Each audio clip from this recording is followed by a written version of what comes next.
नमस्कार मंडळी, मी नेहाज महाराष्ट्र ब्लॉग्समध्ये तुमच्या सर्वांचं खूप खूप मनापासून स्वागत करते। तर हा आजचा एक छोटासा व्हिडिओ मी शूट केलेला आहे। तर निमित्त असं आहे की आज ना मी डिंकाचे लाडू बनवत आहे। एका कस्टमरची 3 किलोची ऑर्डर होती डिंकाचे लाडूची। तर हे सर्व साहित्य असं मी घेतलेलं आहे।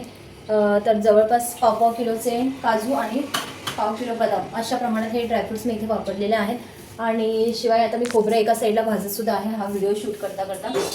तर माझ्याकडे डिंक लाडू, मेथी लाडू, ऑलिव्हचे लाडू, त्याशिवाय बेसन लाडू, रवा लाडू, ड्रायफ्रुट्स लाडू, खारीक खोबऱ्याचे लाडू, इवन खजूर आणि ड्रायफ्रुट्स घालून कोणाला लाडू हवे असेल तर तसे सुद्धा कॉम्बिनेशनमध्ये मी लाडू बनवून देते।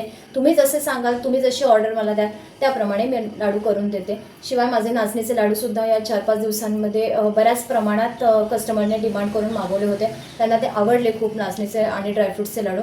तर अशा माझ्या सारख्या चालूच आहेत ऑर्डर्स लाडूच्या। या व्यतिरिक्त माझ्याकडे पुरणपोळी, मोदक, शिवाय पावभाजी, व्हेज बिर्याणी अशा ऑर्डर्स मी घेते घरातून। या व्यतिरिक्त माझं टिफिन सर्व्हिससुद्धा मी प्रोव्हाइड करते माझ्या जवळपासच्या एरियातल्या लोकांसाठी। तर असा माझा छोटासा बिझनेस आहे जो घरातून मी चालू करते। म्हणजे चालू केलेला आहे। 4 वर्ष ऑलरेडी मला होऊन गेलेले आहेत। आता त्रिशा थोडी मोठी झाली असल्यामुळे मी आता जरा या ऑर्डर्स ज्या आहेत त्या मोठ्या प्रमाणात घ्यायला सुरुवात केलेली आहे। सुद्धा अशा काही लाडूची ऑर्डर्स द्यायच्या असतील किंवा पुरणपोळी, व्हेज बिर्याणी किंवा पावभाजीच्या किंवा पार्टी स्नॅक्ससाठी काही तुम्हाला हवं असेल, ऑर्डर्स द्यायची असेल तर तुम्ही मला माझा नंबर मी डिस्क्रिप्शनमध्ये मेन्शन करते, तिथून तुम्ही मला कॉल करू शकता नंबरवर। तर तुम्ही मला व्हॉट्सअपला जस्ट मेसेज जरी केला तरी चालू शकणार आहे।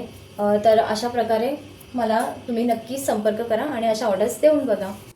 तर हे बघा, इथे ना मी सर्व काढून ठेवलेलं आहे आणि तुम्हाला दाखवण्यासाठी की एवढ्या प्रमाणात माझं साहित्य आहे। जवळपास सगळे पाव किलोचे ड्रायफ्रूट्स आहे इथे मी वापरलेले। तर आपल्याला आता हे 3 किलोचे लाडू द्यायचे आहेत, पण करताना मी 3 किलोच्या लाडूच्या हिशोबाने केले, पण ते झाले 4 किलो लाडू सगळं साहित्य ॲड करून। तर आता आपण स्टार्ट करूया। मी तुम्हाला छोटीशी बेसिक माहिती देते। तर इथे खोबरं सगळ्यात पहिले चांगलं आपण भाजून घेतलं आहे, मखाणा भाजलेला आहे, ड्रायफ्रूट्स चांगले तुपावर चांगले भाजून गेले आहेत।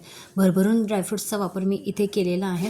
तर आता माझ्या नंतर काळे किसमिस लक्षात आले, तर काळे किसमिस पण शेवटी टाकलेले आहेत मी याच्यामध्ये। तर अशा प्रकारे सगळे आपण ड्रायफ्रूट्स आणि पदार्थ आहेत ते सगळे आपल्याला थंड करून घ्यायचं आणि मग त्यानंतर आपल्याला ह्याचे मिक्सरमधून बारीक पावडर करायची आहे।